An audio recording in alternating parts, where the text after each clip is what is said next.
Alright, so I've been meaning to do this reviews for quite some time and couldn't quite find the time to do it because did so many reaction videos. But I recently finished, season one of Into the Badlands, and I gotta say, an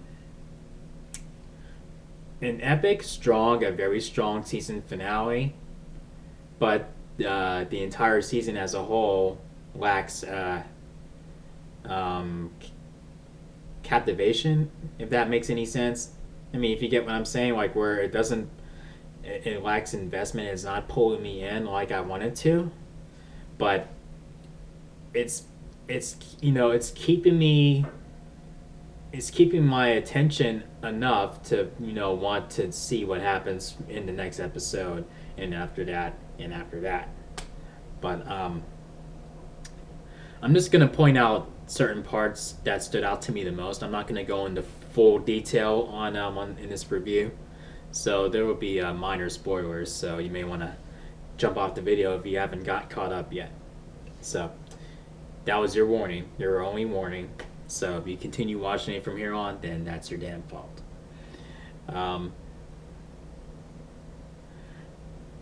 uh, it seems to me like the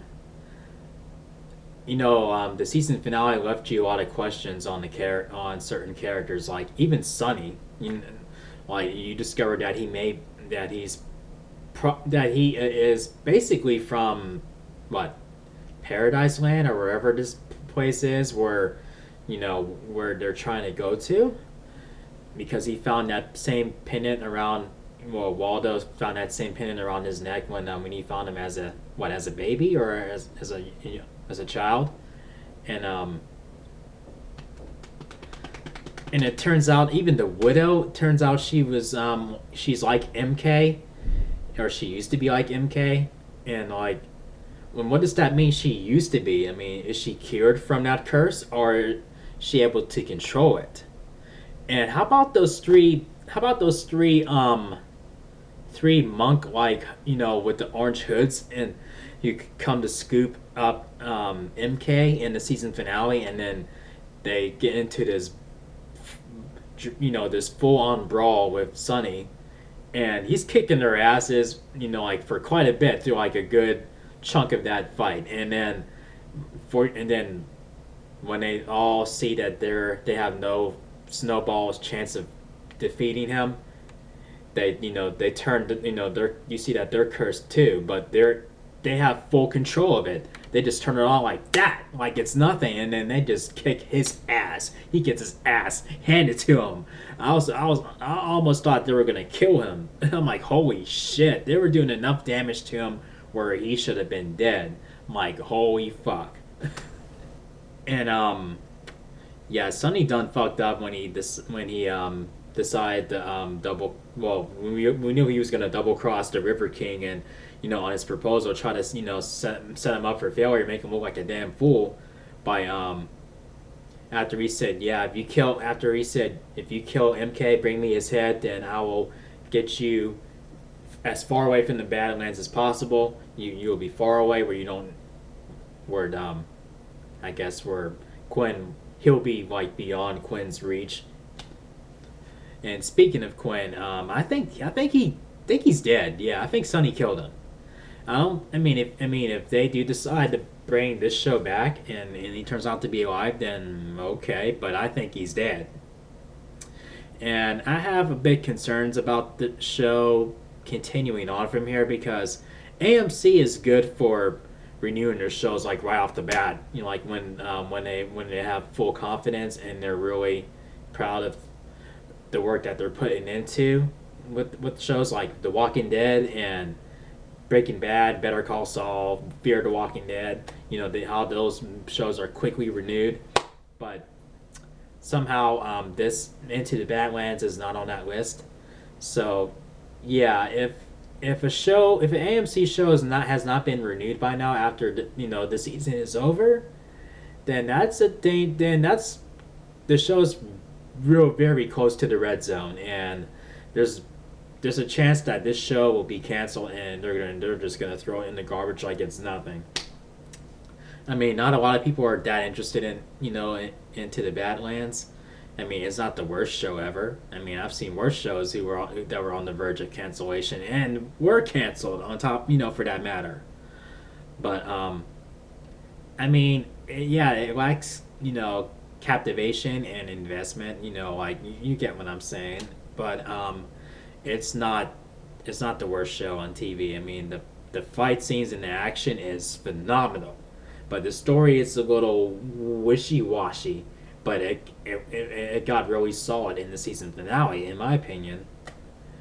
And maybe I'm off here what I'm about to say. I mean, let me know if correct me if I'm wrong here, without being an asshole.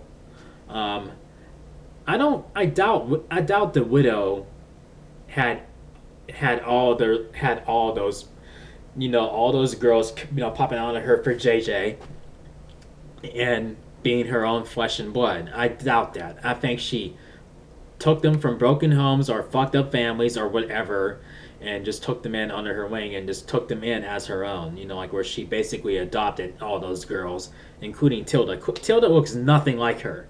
I mean, come on, let's face it. And the widow looks way too young to be the mother of those kids. I mean, unless she likes to get around and but I think she just took those girls in, and then they call her mother, and she is a motherly figure to them, and she's basically their guardian. You know what I mean? But correct me if I'm wrong, but that's how I see it. But yeah, like I said, I don't know if I said this in my previous review for the show, but it's pretty fucked up that um that Quinn is getting ready to marry his mistress, and his wife Jade has no choice but to just swallow it and let it happen.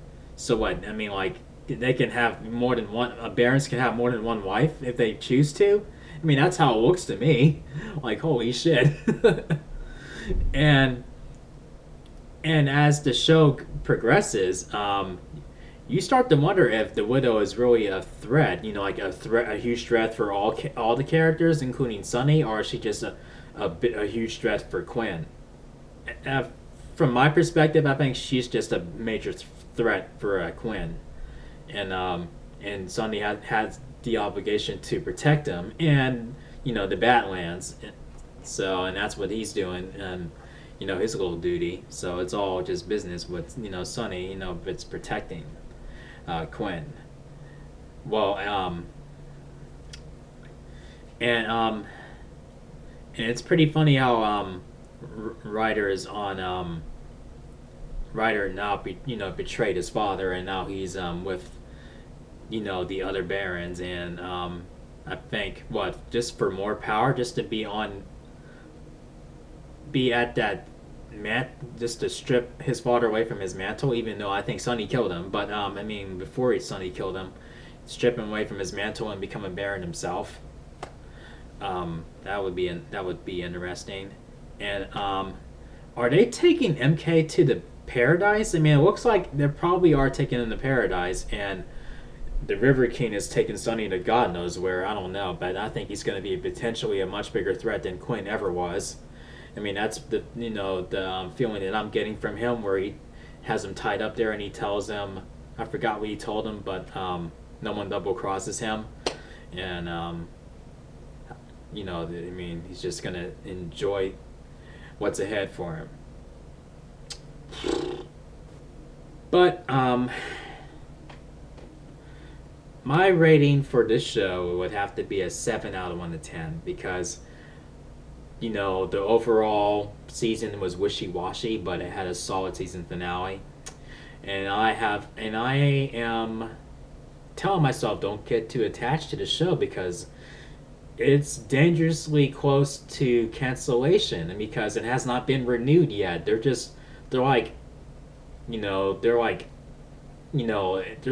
still debating on whether to renew it or not. So when AMC does that, most likely they're gonna just cut it loose. There is gonna be no season 2. I mean, that's just how it is. I mean, if I'm wrong, I mean, cool, but I know how AMC treats their shows when they're really going to renew it, and they're not treating this show with that same treatment. So, if I left anything out in this review, feel free to tell me in the comment section. And if you enjoyed my review, give this video a thumbs up. And if you're new to the channel, make sure you click subscribe. And I will see y'all in the next video. Peace out, guys.